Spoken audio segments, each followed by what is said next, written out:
And so each episode comes in an envelope, kind of in line with the brand, Escape Mail. And each envelope pops up with all sorts of fun stuff, like this guy here. This is the envelope. And so inside each envelope is a series of clues, riddles, codes, puzzles, all kind of retelling the story of the adventures that they went through, and kind of uncovering some of the mysteries around how on earth these guys managed to make it out of there alive.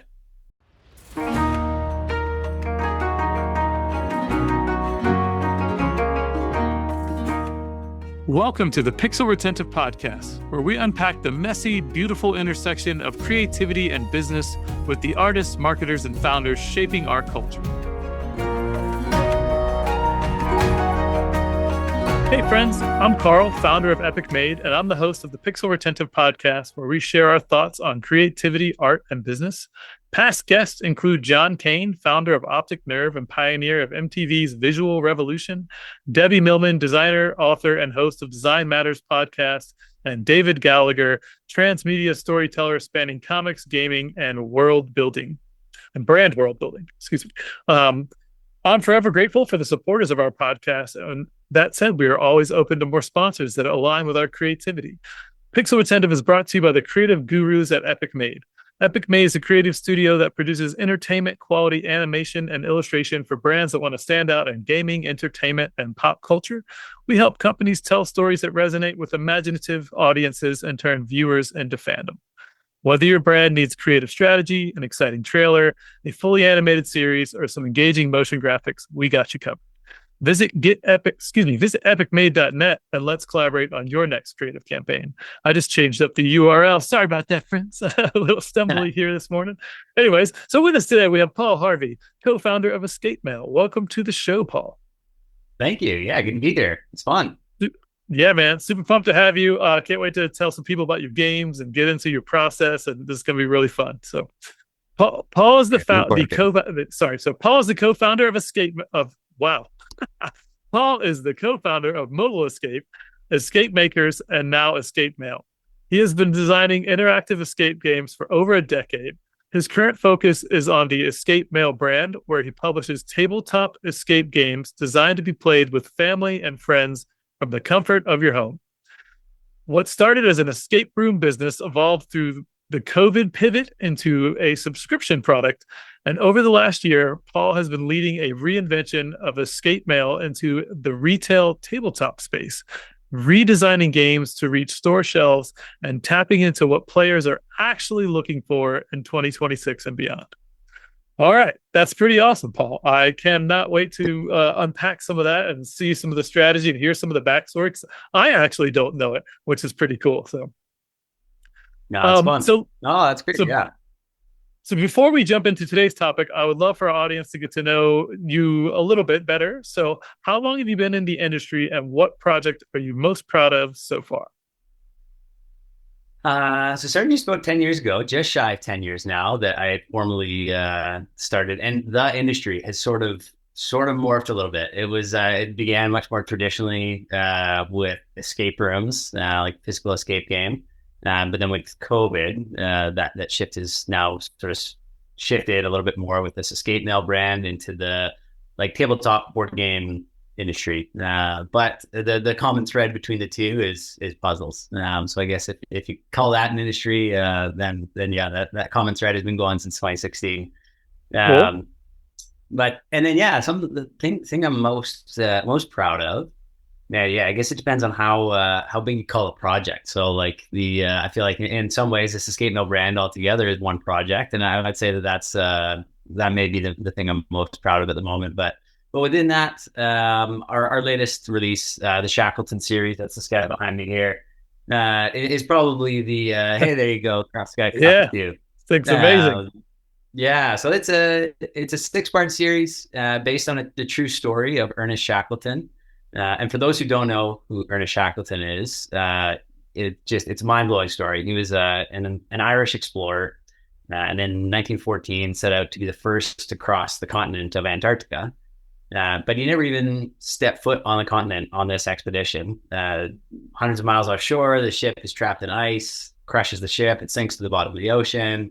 The whole crew, 28 of them in all, have to abandon ship, and now they're essentially floating on ice off the coast of Antarctica for just shy of 2 years, and all 28 of them survived. Oh, And it's just like, I think it's one of the most incredible survival stories ever told. And so we've taken that story, broken it down into 6 episodes. And so each episode comes in an envelope, kind of in line with the brand Escape Mail. And each envelope pops up into all sorts of fun stuff. Like this guy here, this is the envelope. And it pops up into one of the lifeboats that they ended up in, the James Caird. And so inside each envelope is a series of clues, riddles, codes, puzzles, all kind of retelling the story of the adventures that they went through, and kind of uncovering some of the mysteries around how on earth these guys managed to make it out of there alive. And so, yeah, we spent kind of like 2.5 years mulling over it and designing it, working on it. And so it took longer than it probably should have from a business perspective, but it's amazing. We're really proud of the work. It turned out really well. It's getting lots of love, great reviews. And so, yeah, we're really proud of that. And so I would say that's probably at the moment the thing I'm most proud of. and I love it because you guys really leaned into the details, right? When you get into this, like every little piece of it's thoughtful and creative, and like you said, it pops up into things, and like there's so many layers and depth to it. It is really such a creative project, and the execution and the illustrations and all the like everything looks like you took your time making it, right? And that's Yeah. really important in this age where it's so easy to make digital crap like AI slop, just like let me just bang it out. It's like, it's beautiful noise that like might look good, but it's also not as intentional as it should be because it wasn't really intentionally crafted by anybody. So it's really nice to see things like that have that kind of artisanal quality to it where you could tell every little detail was important. And that's your creative mind really like diving in, right, and going, oh, what if we did this, and what if we did this, oh, it could go like this, and like, so I'd love to unpack some of that a bit if you like. Yeah, absolutely. Yeah, and I can't take all the credit. My brother-in-law is my business partner, and that's Eric Reynolds. And so he's kind of he comes up with a lot of the initial concepts and initial ideas, and he for years he's always had more ideas than we possibly know what to do with. And so, often that process begins with him kind of saying, okay, new project time, and here's 10 ideas from my sketchbook. Which ones of these do you think have potential, Paul? Which one do you like? What do you run with? And we'll kind of narrow it down from 10 down to 5, down to 3, down to 2, and then we'll pick a winner. And then we go from there. And that's what it's been historically for a lot of these LR games. And we've got the Family Secret series here, which is 12 episodes, and then Shinobi's this one here. It's a standalone game, and a lot of these kind of started that way. But also out of like necessity, and I can get into that bit where Skate Mail all began, and that creative process was just like, oh wow, COVID hit. Nobody's going to do our escape rooms. Right. Nobody's locking themselves in small rooms with other people. And so the rug was just pulled right out from under our feet, and we're like, well, we got 3 months of cash. We better come up with something quick, or we're out. And so that idea, that creative process came from I got a serious sense of urgency to make. And so the inspiration comes from all sorts of different places often. But then we refine those ideas and can keep on going from there. I love that. Yeah, what do they say? Necessity is the mother of innovation, right? Like you just like, Yeah, hey, something like we that. don't we don't have not coming up with something's not an option. So like, yeah. So, Yeah, but that that's really was the beautiful. case. Yeah, Yeah. like it was like I'll never forget. We so the original business, Mobile Escape, began building escape rooms in 30-foot trailers, and we take those Oh, cool. trailers to team building events and birthday parties and things like that, but primarily schools. And so we designed these escape rooms in line with the Alberta curriculum, and we would take them to schools, teaching kids things like critical thinking and problem solving, collaboration, communication, like all these things you can't learn out of a textbook. And we bring those into schools. And so when when COVID hit and schools were closed, it really was like do or die for us. And so, like you said, like not coming up with an option or not coming up with an idea was not an option. And so we kind of sat there for a minute and pouted and then it was like, okay, well, this isn't going to do anything. And so we came up with this idea, and it kind of came from in one of those school programs. We spent a bunch of time with basic materials like paper and scissors and glue and tape or whatever, and teaching kids how to make basic puzzles. And so this idea of making puzzles using very, very simple materials that would fit in an envelope was like we had a billion ideas.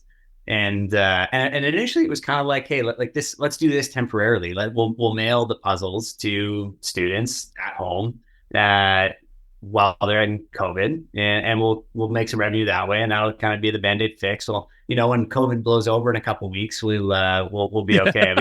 Right. Or a month, whatever the timeline was that we all had then. And then sort of like initially kind of a temporary solution.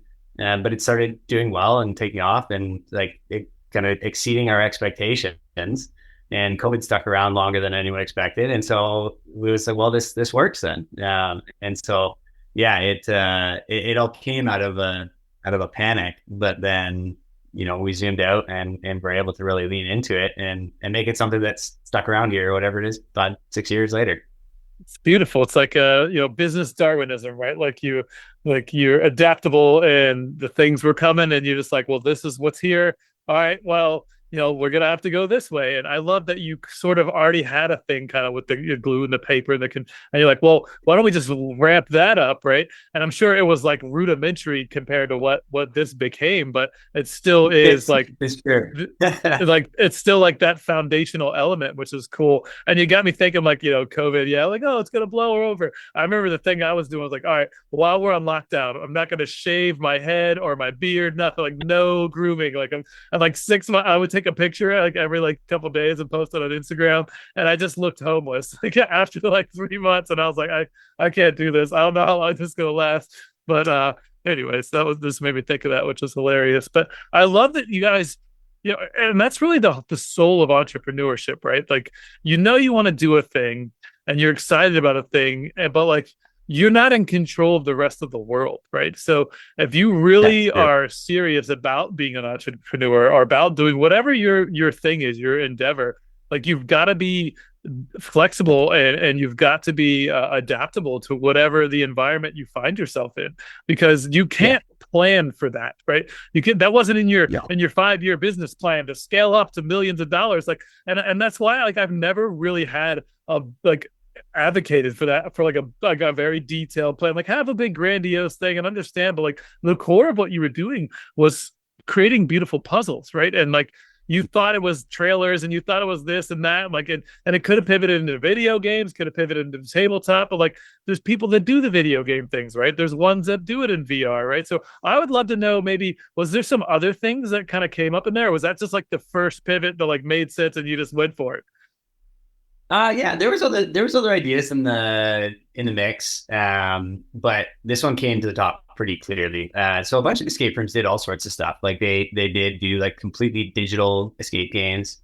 Some where the GM would wear like a head cam and they would go around the escape room. People would be like, "Oh, hey, go pick up that thing" or whatever. And people would kind of instruct the GM to do that, or others did similar to what we did. And so like all of these were possibilities. But pretty quickly we saw, that we just saw a path forward in this avenue pretty clearly. And so one of the other guys, so one of we had a team of I think it was like 12 before COVID with the mobile escape business, and sadly had to lay everyone off. And at first it was kind of like a temporary layoff. We didn't really know, but we laid off basically everyone except for one guy, and his name's Mike, and he's the star of the show. He's JJ, the character JJ in that Family Secret series, and he's a dungeon master and loves kind of building these like narratively driven stories and things like that. And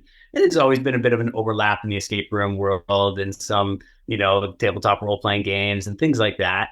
And so he pretty quickly came up with a kind of like an arc for this 12 episode series, and we're like, oh well, we're at least one episode every month, and so he got really excited about this concept, and we're like, yeah, you know what, run with it, Mike. Let's map out an overarching story for us here, and then together, us, me, Mike, and Eric, we dug in and started kind of building the bones around this fun narrative of tracking down your family's long lost treasure. And so yeah, like that didn't take long for us to say, yeah, you know what, okay, this aligns with our skill set. So like neither of us were super tech savvy in terms of like designing a video game based escape game, and like none of us were too keen on like doing the headcam GM thing, and that one didn't stick around. Nobody's doing that anymore. But like the digital escape games, those stuck around, and the like tabletop escape games, those stuck around. But yeah, the idea of like the headcam thing didn't catch on. But Well, it's yeah, very so it not kind of like scalable, right? Like yeah, also, so, yeah. yeah, it led like yeah, it was kind of yeah. We were aware of some of our skill sets and some of our limitations, and we figured out we can pull this off. We could do this. And so even though it was quite a very different delivery model of puzzles and games, we still felt like we could do it. But yeah, we essentially shifted from like a very local based service based business to a global e-commerce business overnight, and so that certainly had its hiccups and elements of learning and stuff like that. But we adapt quick. So I imagine you had already had some relationships with like creative professionals on the like design side and like branding and some of the like the ways that you presented your business before you went to this.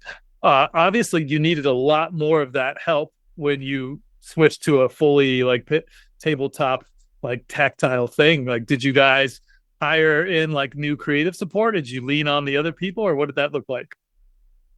Yeah, we're a jack of all trades, and self-teach ourselves so many different things, probably more than we should have. We probably should have leaned on other people and contracted help more than we did. But yeah, early on we did it all between the three of us. The puzzle design was very natural. That was very simple. And then all the graphic design and illustration is all done by Eric in the whole Family Secret series. He's very Cool. talented. So great for coming up with puzzles and stuff like that, but also super talented with graphic design and illustrations and stuff like that. And so there isn't a ton of illustration in the Family Secret series. A lot of it is kind of picking and pulling different creative assets from things like Adobe stock and whatnot, and then also just designing stuff from scratch as well. And so he did a great job with that, and made beautiful games. And so yeah, he did a lot there. And then I have always kind of worn the business hat, so to speak. And so that took some some shifting from okay, this is how you run a service business, but it's like, oh crap, now we gotta figure out how to run an e-commerce store and figure out a web store, because that was never part of our website before. There's no need. And so yeah, I try to take the charge on learning those things and the world of selling games through Amazon and stuff like that. And but yeah, we over time did kind of pull in people like yourselves. It's like I can't make a video that does this game justice, and so I need somebody to elevate us. And so that's where we kind of found spots where we fall short in our creative abilities to kind of take our games to the next level. And that's where we start pulling other people, where we bump up to our limitations. I love that, man. Being the scrappy entrepreneur myself, just always finding a way to make do with what you got, and like, hey, well, I have a little bit of idea for this. I'm like, oh well, so and so is decent at that, and just leaning into it and learning stuff. Like, it's easier now to learn anything than it's ever been in the history of mankind, right? Like, and humankind. So it's like the technology we have allows people to find and access so much information so quickly. It really, like, as I see, everything evolving and all the stuff with AI and all the other, but not just AI, all the technology, it's like really the the real value that humans add into the system is the ideas and the creativity and the innovation and the way we cross things and link things up in our mind as individuals through our experiences. So I love that you guys just kind of like, hey, we'll just try it and do it, and then you pulled it off. Like, it's working. Like, you guys pay your bills Yeah. and, like, have this functional business. And how many people failed because they weren't adaptable, either because they couldn't or they just refused to put in that work. And I'd say a lot. Like, Yeah. COVID like really decimated quite a great many businesses. So they're good Totally. for you guys on that. And I love to hear that that like adaptability is just at the core of this, right? Yeah. What do you think the biggest transition and the hardest thing for you guys was? You mentioned, we're doing e-commerce now. We got to figure out, Amazon and all that. Like, what was the biggest transition? Like, the thing that was the hardest to like figure out, and maybe like what are some tools that you liked that helped along the way potentially? So Yeah, big transition. I mean, one certainly one of them is the physicality. So in a physical escape room, both Eric and I really love physical puzzles, where you're doing this thing and twisting that, and moving this and hiding this and finding that, and trying to recreate that feeling it through an envelope. Was probably one of the most challenging things to wrap our heads around, and because like you don't like, I mean, for us personally, we don't want to sit and read a whole bunch of stuff on paper. And there's some puzzles that are beautiful and awesome that way. But we really wanted to do our best to kind of incorporate some of those like aha moments where you surprise and delight people. And so finding ways to do that through something that comes in the mail in a flat envelope was a great challenge, and we keep getting better at it. And actually, the next series that I'm working on right now is going to be some very cool pop-ups as a part of the envelopes, and I'm really excited for that. But yeah, that was one thing from a very kind of like creative side, is trying to adapt that. But then the business side, one of the biggest hurdles, is like I mentioned, shifting that focus to how on earth do I sell a product around the world and ship it around the world or mail it or whatever. And so overcoming some of those things and figure out some of that stuff like that was not in my wheelhouse. That was nothing I had expertise or background in or anything like that. And that would I owe some help for sure, or some thanks to at the time when the Skimo started to go, it was purely a subscription product. And so like you get a letter in the mail from cousin JJ.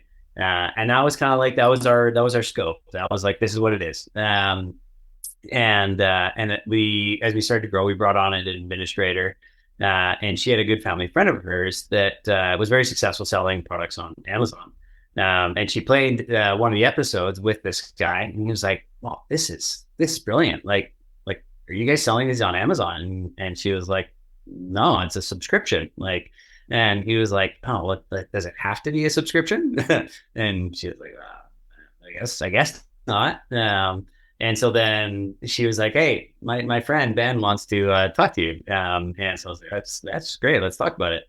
And so he helped us kind of tap into that world of selling a product on Amazon, and because it can be daunting, trying to figure out that world. And so he helped us out early on and trying to jump through some of those hoops and get products listed on there and some of the basic strategy around it and stuff like that. And I'm very thankful for that help that Ben gave us. And early on, I was kind of late 2020, early 2021, and learned a lot from them there. But then, like in even more recently, like again, like we now had these like blinders, like, okay, great, we sell on our website, and you can do it either as a subscription or not now. You can just buy one episode at a time, or you can get it on Amazon. And like again, like this was our this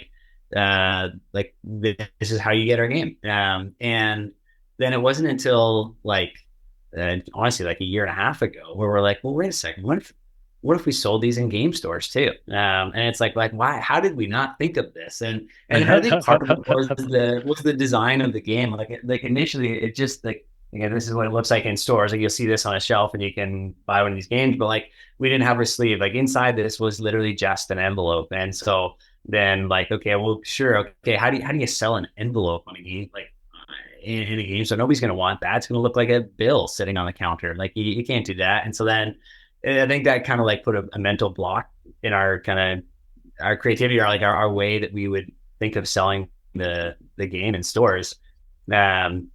But then, yeah, again, we focused some time and effort on, okay, how can we adapt this? How can we change the packaging? How can we redesign how we imagine this being displayed?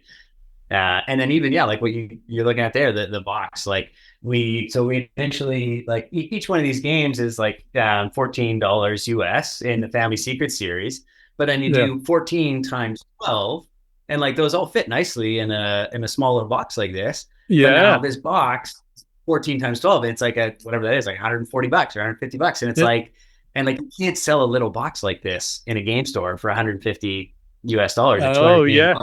Nobody's going to buy that. Right. And so then we had to kind of redesign the way that we imagined selling that game, that series. And so that's where we came up with kind of splitting it out like that. And that's how it sells in the store.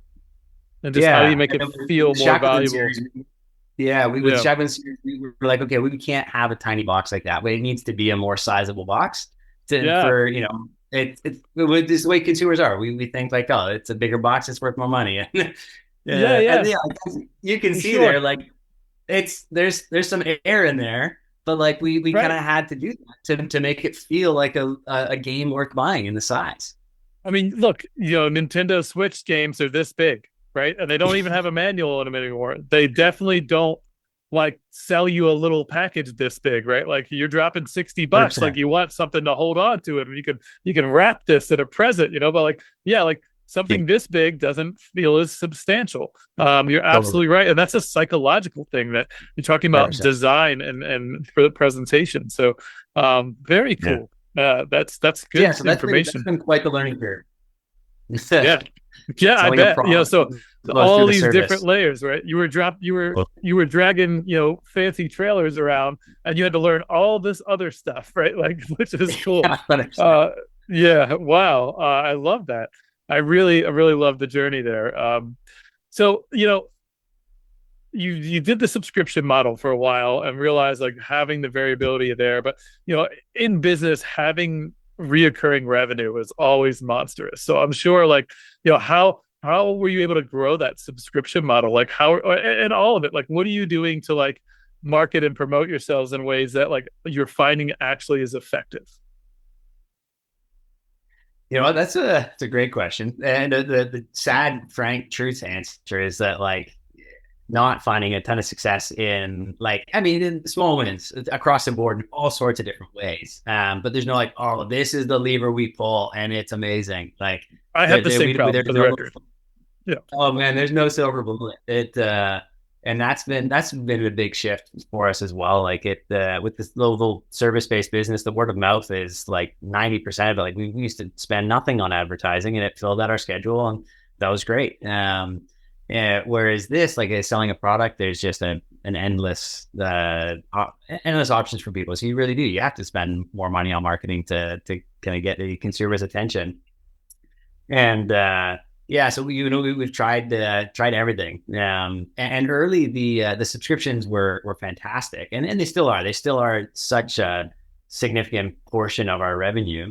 And that like cash flow consistency is so helpful to smooth out the peaks and valleys of a year. And that's super helpful.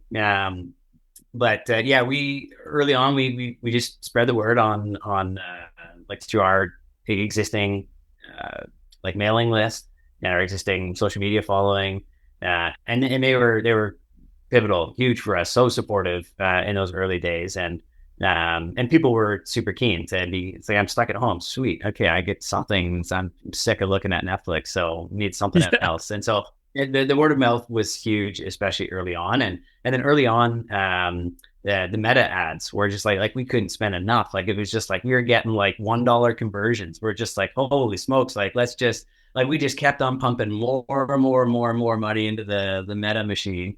and we were just having so much luck with that for like the whole first year of the business. And I think that was huge for us to kind of get a bit of a base. Yeah. But then that tapered off enormously, and now it's like now we've got a trickle to spend, and that's great. And looping in other things like Google ads and ads on like Amazon and stuff like that. And so, where we've kind of landed now is a little bit of all of those things. Because we've found when we get like, we're really heavy on any one thing, it ends up being, it doesn't end up doing great for us. And we've worked with like influencers and other kind of, different people in the space, with mixed results. Sometimes, we'll get this tiny mommy blogger with like 2,000 followers, and just like half of them buy our game. It's like, well, that's amazing. Yeah. then they'll send a game to somebody else who's got 1 million followers, and we'll get like 3 purchases. And it's like, oh, well, that didn't work. That doesn't add up, but so be it. And so it's not just a numbers game. It's like, that mommy blogger, like those are more intimate connections that like they actually care what this lady's saying, and like, oh my god, this is cool. And the guy with millions probably just like, yeah, I just post my shit and I just do my thing. And like it's really hard to be able to translate what that's going to look like. So that's interesting. Yeah. And more recently, as we've gotten more into this, like really entrenching ourselves in this tabletop gaming space, been doing more things like Origins and Gen Con and some of that, like these big tabletop gaming conventions in the US. Those are fun. And those have been big as well. And so, that's been helpful. And honestly, it's been really interesting seeing, like, as we get into more stores, like that's amazing. And like we've designed this series in a way where it encourages customers to keep coming back to the store to get the next episode. But inevitably, sometimes you feel like, oh, great, I'm halfway through and I want the rest, and I don't have time to go to the store, and they'll end up buying some from our website as well. And so, or from Amazon. And so I think we have seen a pickup as well from, like, it's not a marketing strategy, but it does, like, there's, it's part of it. It's part of the network, different channels, different avenues, and they all kind of feed each other and help one another. So that's big. Yeah, I've seen a lot of that. I have the same experience in terms of like marketing on with Epic Made. It's like everything works a little bit, and it all sort of like snowballs into each other. But there's, like you said, like you had a lever back there with with meta ads, like where you just like, let's just keep cranking it. But eventually the crank breaks, and it's like, I don't know where this goes, but it still works, sort of like. So totally. That's just the nature. And again, that adaptability, right? Like that is the essential part of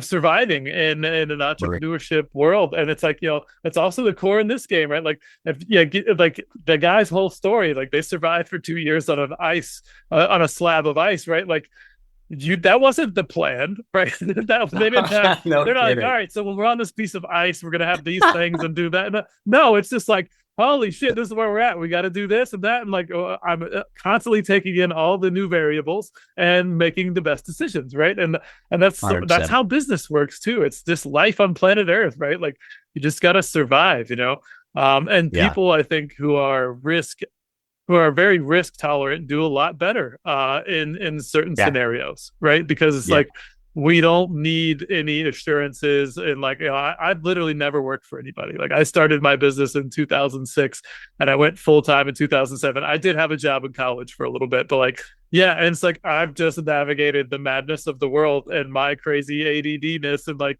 it's just it's been fun though, and it's never boring, right? That's the important part, right? It's never boring. 100%.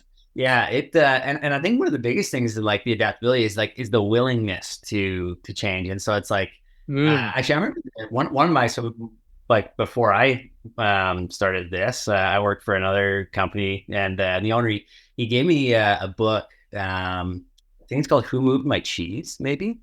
Or like "Where'd the Cheese Go," or something like that. This is like kind of a analogy of these mice who like kept on going back, and like they always knew where their cheese was, and they could always go back and get their cheese. And then all of a sudden their cheese wasn't there one day, and it's like, well, what? Who moved the cheese?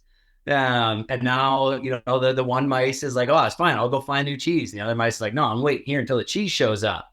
And then the third mice, I can't remember what they do, like they're kind of in between.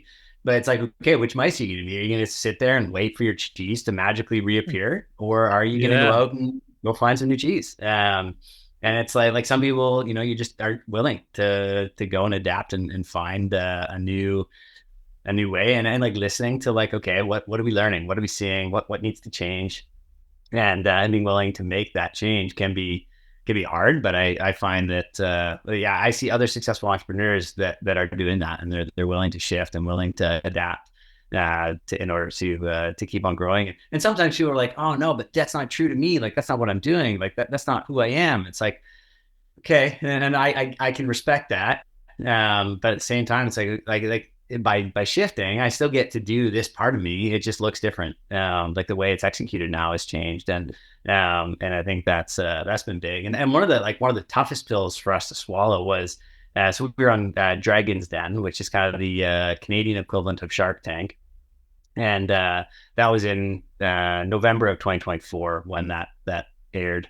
And they ripped us apart. And so we had both Mobile Escape and Escape Mail, and we were primarily pitching them Escape Mail.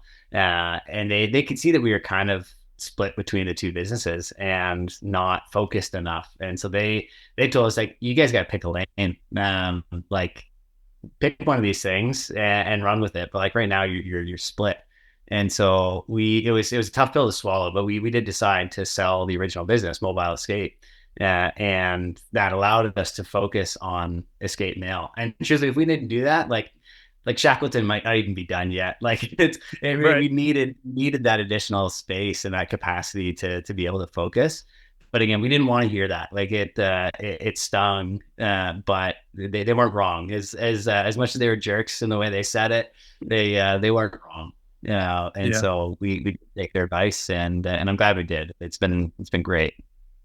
And it's great advice, right? Like if you're trying to launch something and trying to get it viable and in the air doing a thing, you've got to really focus on put all of your energy into one thing and make that viable. Because if you're trying to, Yeah. every additional thing dilutes it all the way down, right? Like, I was trying to build my business up, and I did this like Streetwise MBA thing that was offered by the state of Virginia, and I went through the whole thing. I did my pitch at the end. I was like, yeah, so we want to be like just world renowned creatives, and we can do animation and illustration, graphic design, and sculptures and T-shirts and prints and pins and websites, and I was like, yeah, we want to do it all. Like we're going to be amazing, and people are going to, and it's like. What I realized is that, yes, I can do that eventually, right? But like, and I use this analogy a lot, but like Amazon couldn't have started out being Amazon. They Yeah. had to start out selling books and getting a viable foot in the marketplace, and then getting to the top of that vertical, doing all the logistics. He always knew where he wanted to go. Like if you look at anything from Bezos, like he knows, like he always wanted to do everything, right? But like he knew there had to be an angle, there had to be a lane. He had to build it out, he had to get known, get revenue, get profit, so that you can reinvest that, right? So, and then I sort of did that with Epic Made, where I just focused on just doing that 2D video. And look, you've had that same experience where it's like you had to pivot around. The first thing wasn't going to work, so then you leaned into this tactile paper thing, right? Like, which was kind of crazy for you, from where you were at, I guess, initially there. And now you're making this work, and it's going well, right? Like you're building up, you're expanding, you have different titles and all these different avenues, and picking one that made sense, like maybe doing that revenue, that subscription model was really the best choice you could have ever done to get, like, it's so much easier to plan. We're like, hey, there's a 90% likelihood we're going to get most of this money every single time, so we can have some reassurances there. We can make decisions from that, right? You're not just like, well, I hope we make money next month and we're gonna throw this at this, and like and there's so many times you have to do that, but like it is infinitely better to not have to do that. I love that. So like, I know, didn't you guys get a publisher or have a publisher in some fashion at some point? Like someone that kind of helps distribute or something of that nature? Or so we are the publisher, but we've got a distributor in Canada and in the UK, and also now we've signed the paper, but it hasn't actually initiated yet, but in Australia as well. So cool. We as a publisher, we design the game, create the game, have someone help manufacture the game. But then, yeah, in terms of getting into stores, it's really helpful to have what we call a distributor. And so that distributor kind of consolidates all these different games from publishers.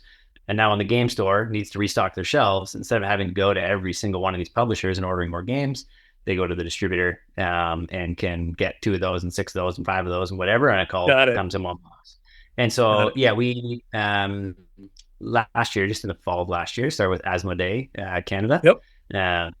And that's been great. It's been really fun working with them. Really helpful, great people, and yeah, it's amazing people.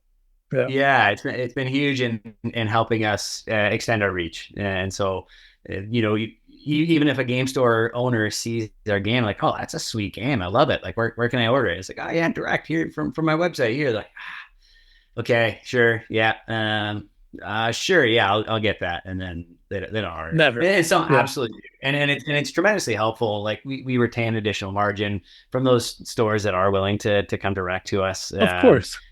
We retain some margin, but there's no question. I fully get why game stores, want to get from a distributor. It makes their life infinitely easier.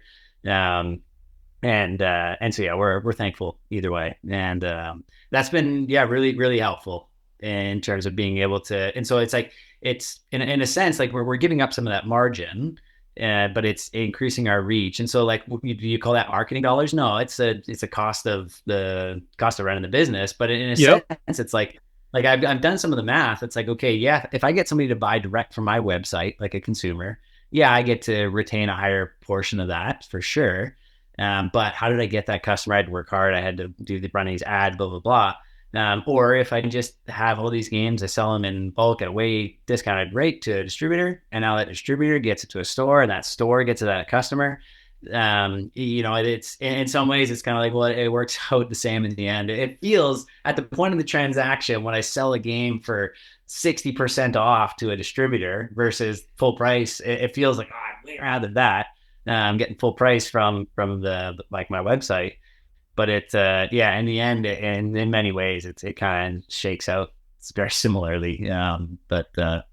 Well, because they're probably going to sell 2 or 3 times more than they normally would because it's easier, right? Like if they don't, like if they ran out of your game, like I might restock it. Let me call that. I don't really. Well, who was it again? And like it just becomes a whole 100%. Like, yeah. So absolutely, and that's why those type of relationships exist, because it's a valuable service that allows scaling. And Asmodee makes some great stuff. We do a lot of work with them with Epic Made on the video side. Cool. So yeah. We've done some work for a couple of their games. We just did a Lord of the Rings Circle of Conflict game that just came out, and a Tessin 5 Rings game. So we just created the trailers for them, which was cool. And we've got some other ones in the works that I can't talk about yet, but they're also super exciting. Lord of the Rings is like a bucket list like project for me, because that's like one of my childhood, just like, oh my God, I love Lord of the Rings. Got me into fantasy storytelling on some levels, which was super cool. But man, this episode is flying by. Like this was so much good information here, especially about the real business side of creativity, right? Like, sometimes we lean heavy into like the more creative aspects, but like there were so many good nuggets in here of just, grit and entrepreneurship and analyzing things. I really appreciate this. It's been fun. So what does the future look like for your brand? Like what's on the horizon? Anything you want to share? Yeah, absolutely. I'm very excited to be working on our next series now, and so I won't share. We've got a working title. I won't share it yet. I feel like there's too good of a chance it won't actually be that name, but it'll be a 6-part series. I do know that. So similar to Shackleton. There'll be a few differences though. There'll be like episodic like that, but it won't be like episode 1, 2, 3, 4, 5, 6. You could start with this episode. You could start with that episode. Ooh. And you're gonna be you're gonna be fixing or working on or finishing a series of inventions. In each episode is gonna be its own invention that you're trying to fix or progress through in order to kind of work on this master invention. And so it'll be there'll be a few key differences in this one. Like there'll be shorter episodes. There'll be slightly simpler episodes. And some of these things are the things that we're seeing from the market. That people playing tabletop games right now, they're looking for shorter, simpler, lighter experiences as opposed to big, chunky. And that's broad strokes. So there's absolutely people still looking for heavy games. And that's wonderful.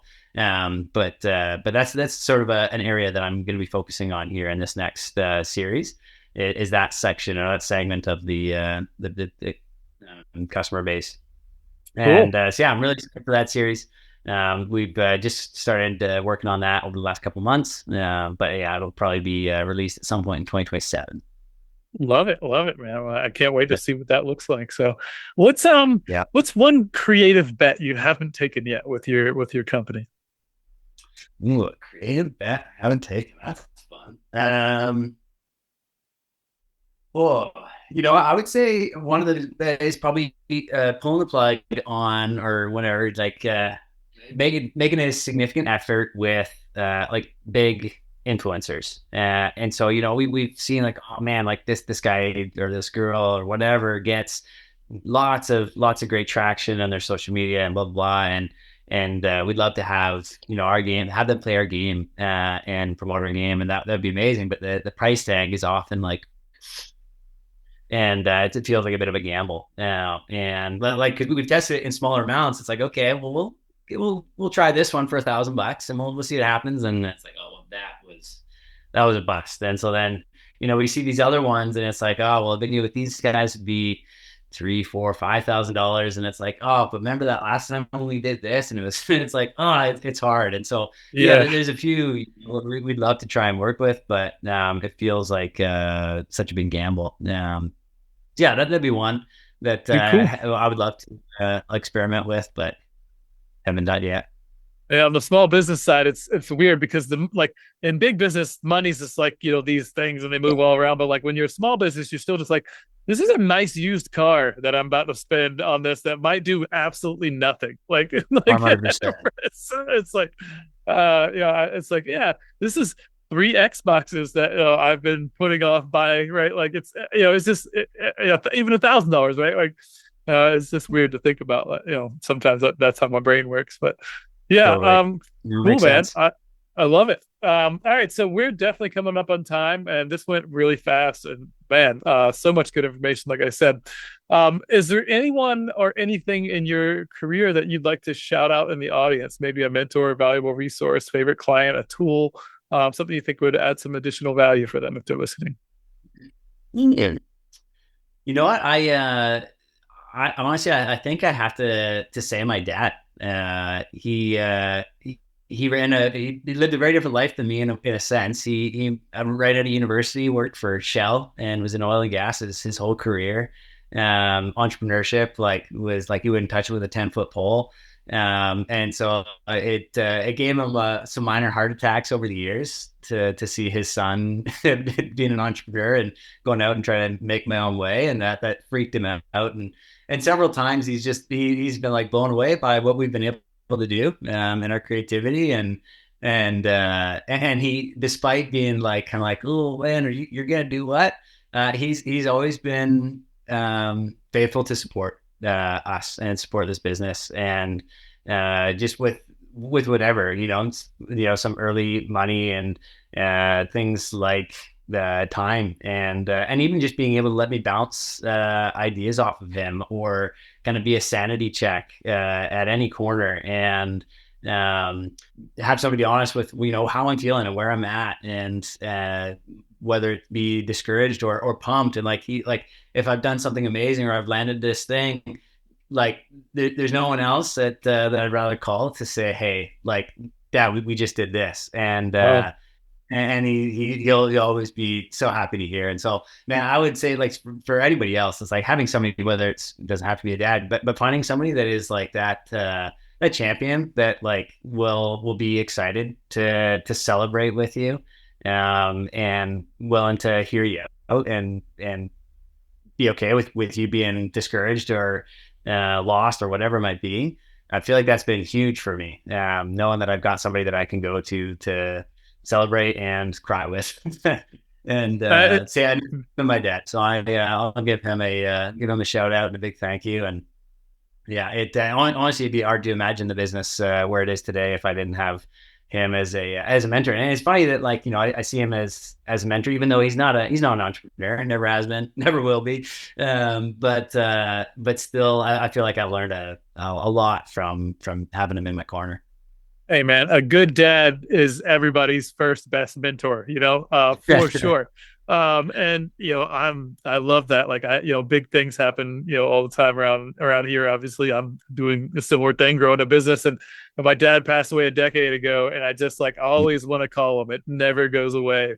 And so it's just beautiful. Don't ever skip that call. Like, you'll never regret it. And it's amazing. And just shout out like everybody I know doing something cool in business that has been an entrepreneur and taken these gambles, always has an amazing partner behind them, amazing family, amazing support systems. Like, I would have never made it here without my wife and her family and my family, like just helping pick each other up along the way. Like, it's huge. So definitely nurture those relationships for sure. So amazing. And shout out to my buddy Jags, who introduced us a while back, I believe. That's right. Yeah.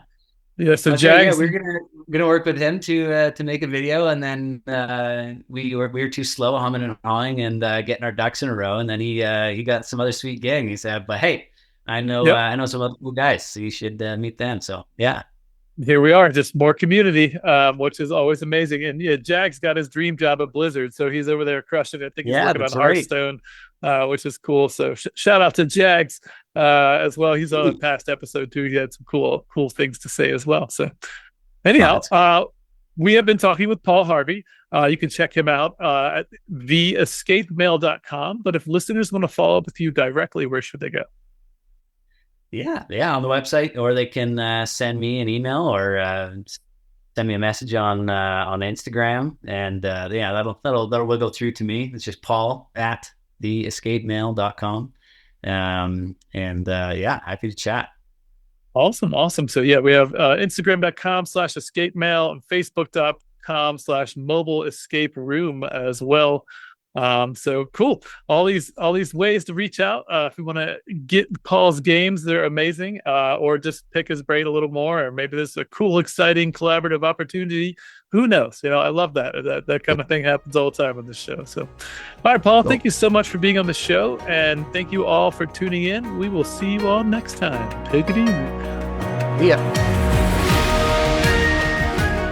We really hope you enjoyed the show. Please like and subscribe to join us on our next journey through the world of art and business on the Pixel Retentive Podcast.